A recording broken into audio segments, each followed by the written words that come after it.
Hello everyone! Another day, another meeting. Samahan niyo ako dahil magkakaroon kami ng meeting nila Ma'am Mimi and Ma'am Jevy para i-discuss kung paano nga ba i-launch ang advertisement sa main Facebook page ni After. So tara! For 7 days, try nila kung performing well yung ads. Pag performing well, kino-continue nila. Pag not performing well, ini-stop na. Kaya iniisip ko, ganun din yung gawin natin. May campaigns, ad sets, saka ads. Bali yung campaign, doon natin gagawin yung ads. So magsisimula tayo sa create ng campaign. Pwede tayong gumamit ng existing na campaign para makatapos na kasi ito ng learning phase. Kumbaga mas konti na lang yung nito, cost per message. Pipili tayo ng objective. Kung ano sasabihin ni Sir Dennis, kung hindi ka ba madali mag-message, yung leads tayo. Pero kung gusto ni Sir Dennis yung maraming engagement, awareness, ito yun. Pero more on, ang ginagamit natin ngayon yung itong leads. So, bali leads, tapos continue lang natin. Maraming makita. Traffic, pati yan. Pag sir, may website tayo. Kung papuntahin mo din sa link. Pag landing. Tapos engagement, pag gusto natin mas madaming reacts, views, video, leads, more on message, mag-message yung objects natin. Tapos ito, kung may promote ka lang na app, tapos yung sales. Kasi ang mangyayari nun, mag-diretso sila din sa app.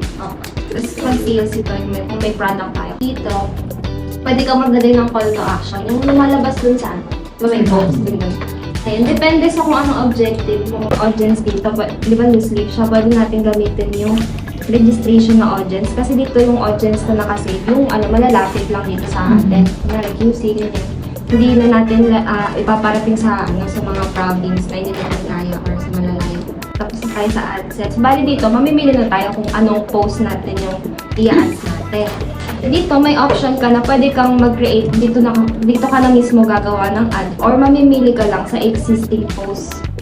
Pwede tayo mag-set pala ng budget sa campaign. Pwede rin kapag sa ad set na lang tayo mag-set budget. Difference ng campaign, tsaka... Sir, di ba pag mag-ads, kasi pwede mo siyang ipasok sa campaign. Kunyari, 5 ads, pwede mong ipasok sa isang campaign. Tapos yung budget ng 2.8 na lahat. Bali, pwede tayo mag-set ng budget Pag campaign, let's say, marami kayong ads. Yung 3K, kunyari tayo yung sleep, isang ads, 3K. For lifetime na yun, kumbaga kung sa loob ng 2 weeks na yun. So yun kasi yung ginagawa ko. Pinopost ko muna dito sa Meta, saka ako i-ads. Pag nag-create ng ad dito, hindi siya nagiging post mismo sa Facebook eh.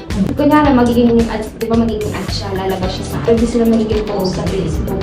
Kaya ginagawa ko, nagpo-post muna ako sa Meta, saka ako i-use existing post.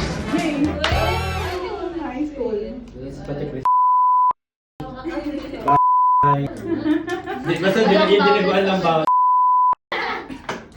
Yeah.